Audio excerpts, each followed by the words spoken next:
processed by your salvage yard staff even if you're offline, so as soon as you log back in the next day to play, you'll see that 80 grand pop up on the left side of your screen.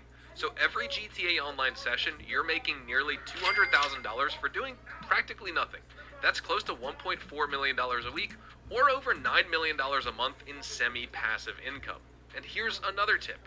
Anytime you get the cops on you while doing a tow truck mission, simply summon your Terabyte or Acid Lab, walk into the back, and walk back out to remove the wanted level immediately. This trick also works with the MOC or Avenger. Alright, with all the passive stuff wrapped up, let's talk about the vehicle robberies, which are the more interesting way to make money, even though they actually pay a lot less long term because you only get 3 heists at a time. And these are also on a weekly rotation. Each one of these robberies or mini heists gives you a vehicle to steal, and there are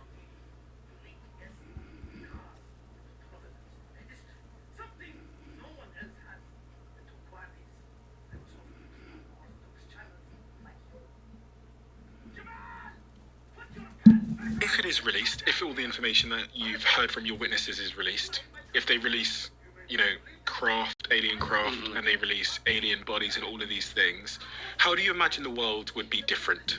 I think it will lead to a giant technology boom.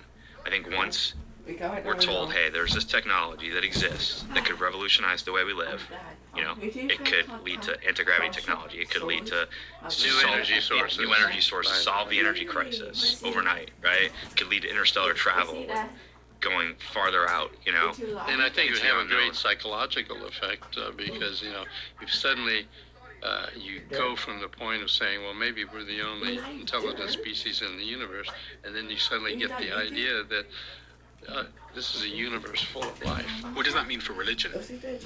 I think all dogmas will just apply to it, and I think the Vatican's already gotten ahead of it and said, they put out a message a couple of years ago that basically the gist of it was, God's universe and God's work is vast, and It's vast, and basically you couldn't say that he wouldn't have the ability to do that.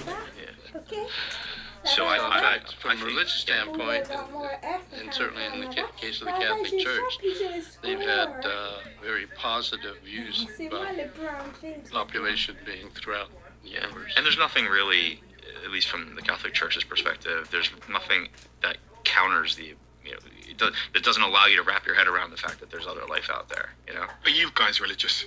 Not like overly religious, but like, my mom's Irish and grew up going to Catholic school, and I went to CCD, Sunday school. It's called a CCD where I grew up. Do you believe in God? I do. Do you believe in God? I do too, yeah. And I'm a practicing Catholic, so. So would that mean that you believe God has made all of these aliens as well? That's what my worldview is. Yeah, I would think that I couldn't say that's not the case. But, as a scientist, I can't prove that it is the case, but, just on the statistics of it, it's pretty likely. An interesting thing happening right now, Stephen, too, is these people who have been gatekeeping the truth. A lot of them are afraid to come forward and tell the White House what they know because they think they're going to be villainized. They think the optics around this are such that, like, if someone's been covering this up, they're the villain of the story, right? And so the White House and the Director of National Intelligence and the Department of War realized this, and so in the last couple of weeks they've been messaging out to the military and the intelligence community that this is not a witch hunt, it's not an endeavor to punish anyone. They want to encourage people to come forward, assure them there will be no punishment for being involved in gatekeeping this. They just want to learn the truth and find out where the real evidence sits. So that's another thing that's playing out right now, that I think if it gets out there enough, it will lead to more people coming forward with that evidence we all want to see. Yep.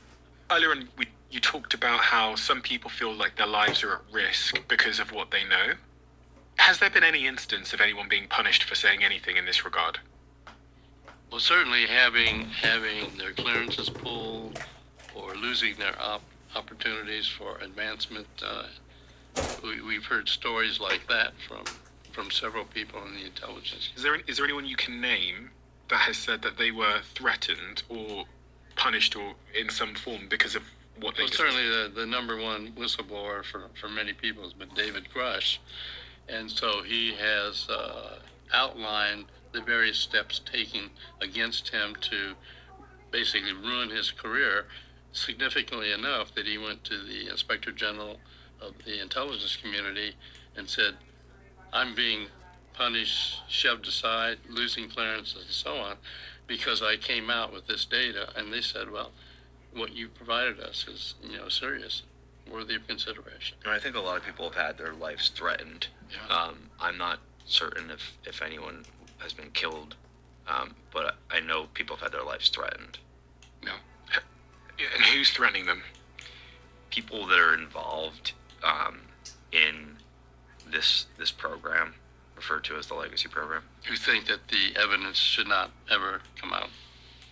This Legacy Program, so this is a program run within the U.S. government? U.S. government, Elements of it, and also defense contractors. And you think the Legacy Program knows the truth on this regard? Yes, because they have the first-hand evidence of the crash materials and the bodies. There's 80 years of data that this group has. And they haven't released or leaked that data for the last 80 years? There'd be no advantage. No one's hacked it?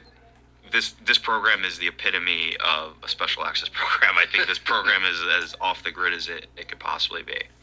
It almost seems like there's nothing that eventually hasn't come to light that the government have done. Like, I've sat here and interviewed a lot of CIA spies who've told me the history of the CIA and this program that lasted for 12 years, and then it comes out, and this program, and I mean, even some of the stuff that I've heard you talk about, how around, what's it called? Remote viewing. Remote viewing. Yeah. Was that a CIA project? That was CIA. What is remote viewing? Remote viewing, well, the CIA suddenly got concerned because they saw that the Soviets were spending millions of dollars at some of their best institutes to investigate the possible use of, quote, ESP. What's ESP? Psychic ability. Yeah, psychic abilities, extrasensory perception. And so, as it turns out, I was at Stanford Research Institute, and they saw my background. They came to me and said, we'd like for you to look into this. Is there anything to this? I mean, no scientist in America even believes there is such a thing as ESP. Who came to you? CIA. This is in the 70s. Yeah, The CIA back in the 70s. The CIA approached you in the 70s and asked you to investigate remote viewing. That's right. And so they asked me to set up a small program, and 50 or 60K or whatever. They said, we hope you'll find this is all nonsense. Forget about it. We don't have to worry about it. And it grew into, more than a 2-decade program, millions of dollars. Stargate is the label for it that most people know about, because by now most of the information in the program came out.